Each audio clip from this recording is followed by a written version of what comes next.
Kami akar umbi pemacu negara, berbilang kaum hidup serumpun bangsa. Kami akar umbi pemacu negara, halang tuju kita harus bersama. Those were the days when we fight for each other, support, lean towards one another. Hai, saya Citra dan sekarang kita berada dalam program Aku PN. Okey, saya nak cerita sikitlah berkenaan dengan Aku PN ni. Sebenarnya Aku PN ni dia ada 3 elemen, okey, iaitu cari kerja, skill dan juga support. Jadi untuk cari kerja tu sebenarnya kita untuk membantu beliau mencari kerja kan, tambah-tambah tengah pandemik macam ni.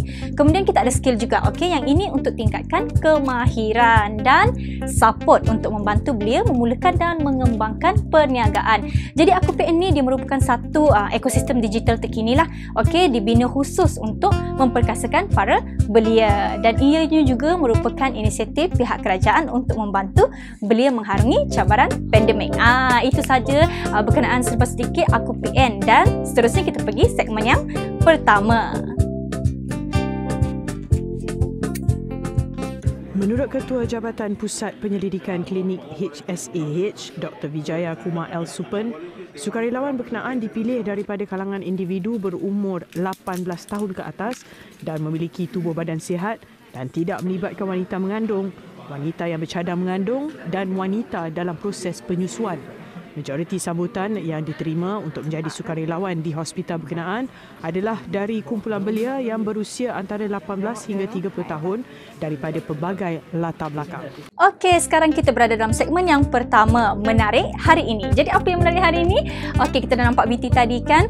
So, rakyat Malaysia yang berminat untuk terlibat dan membantu program imunisasi COVID-19 kebangsaan ataupun PICK kini boleh berbuat demikian melalui inisiatif Malaysia Vaksin Support Volunteer ataupun kita panggil sebagai MyVac. Okey, so ini bertujuan membantu petugas barisan hadapan dalam memberi vaksin kepada komuniti. Jadi pendaftaran MyVac kini dibuka kepada orang ramai melalui laman web www.myvac.com.my.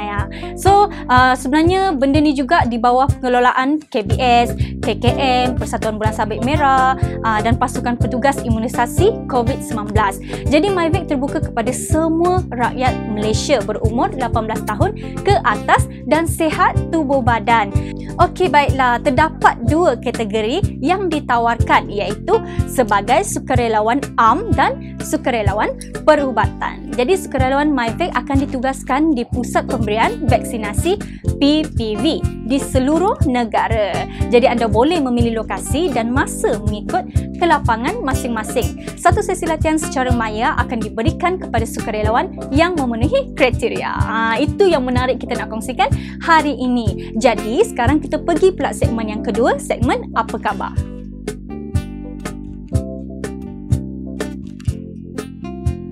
Okey, sekarang kita berada dalam segmen yang kedua, segmen Apa Khabar. Jadi hari ini kita nak buat panggilan video call lagi dengan seorang usahawan, iaitu Encik Syamsul Mokhtar, dan beliau merupakan pengusaha kepada Ramli Halal Mart Shah Alam.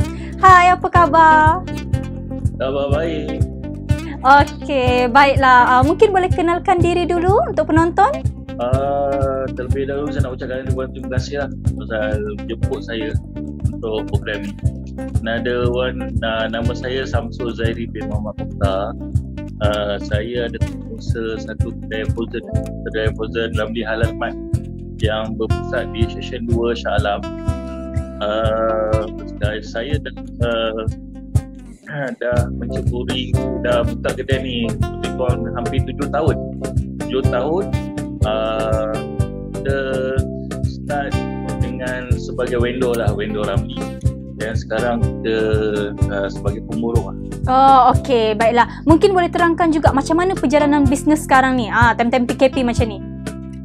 Okey,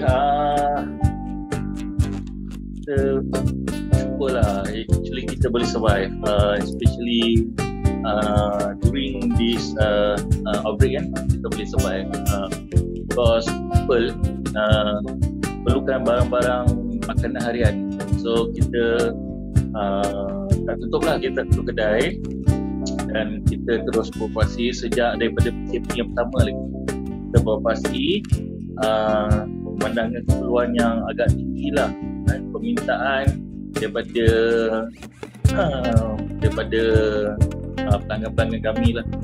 So kita rasa sangat gembira dapat berbagi lah, kerana kita supply makanan untuk orang. Okey, jadi mungkin boleh kongsikan jugalah kenapa agaknya memohon dengan Aku PN ni?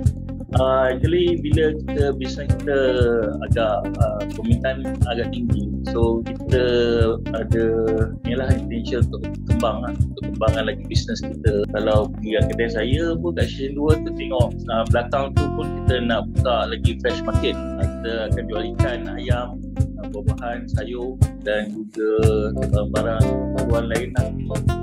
So sebab sebelum ni kita limit pada barang frozen je.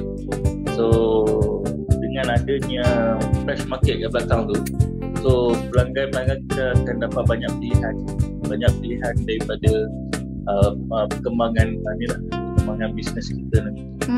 Okey, mungkin Encik Syamsul boleh berkongsi jugalah, okey, harapan seterusnya macam mana? Harapan tu kita perlukanlah support dari segi marketing, dari segi bantuan kewangan untuk kita expand lagi bisnes kita. Mungkin lepas ni ada rezeki boleh buka kawan lagi satu kan. Kita nak support daripada rakan-rakan sekalian lah, siapa yang mendengar ni kan, boleh datang ke kedai saya. So kalau ada kekurangan ke bolehlah tahu kan. Tak perlu kita bincang lah sama-sama kan. Kalau ada apa lah keperluan harian yang perlu, kita senang kita beroperasi, kita selalu tanya pelanggan.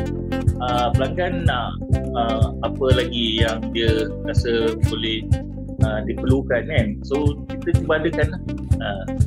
Contohlah kata mustard, master brand tu brand ni kita bawa masuk ke kedai. Itu kita punya cara kita nak mengembangkan bisnes. Macam fresh market ni pun kita dapat respon daripada pelanggan kan. Pelanggan kata frozen, kalau nak beli ayam, nak beli ikan fresh. So daripada feedback ni kita buat fresh market. Okey, terima kasih banyak ya Encik Syamsul sebab sudi berkongsi dengan Aku PN. Jadi itu dia segmen yang kedua, apa khabar, dan seterusnya kita pergi kepada segmen yang ketiga.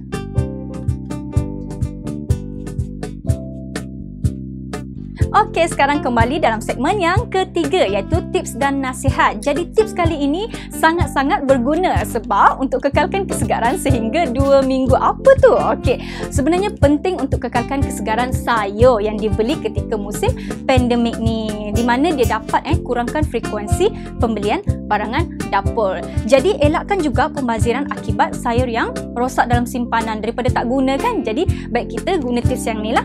Satukan semua sayur dalam satu bekas yang besar dan rendam bersama dengan air. Kemudian tambah sedikit garam selama 10 minit. Lepas tu toskan selama beberapa minit. Kemudian rendamkan balik sayur dalam air sahaja tanpa garam selama 5 minit. Toskan lagi sampai air menghilang dari sayur. Dan yang terakhir, masukkan dalam bekas kedap udara dan simpan dalam peti ais. Jadi pastikan anda catat sebab ini sangat-sangat berguna. Jadi itu sahaja tips yang kita nak kongsikan untuk episod kali ini. Pastikan anda bersama dengan Okey. Okey, itu sahaja tips yang kita nak kongsikan untuk episod kali ini. Pastikan anda bersama dengan kami lagi di program Aku PN untuk episod yang seterusnya. Bye. Tough people do. Tough times don't last. Tough people do. Tough times don't last. Tough people do. You have to learn to stay strong too. Tough times don't last. Tough people do. Tough times don't last. Tough people do. Tough times don't last. Tough people do. You have to learn to stay strong too.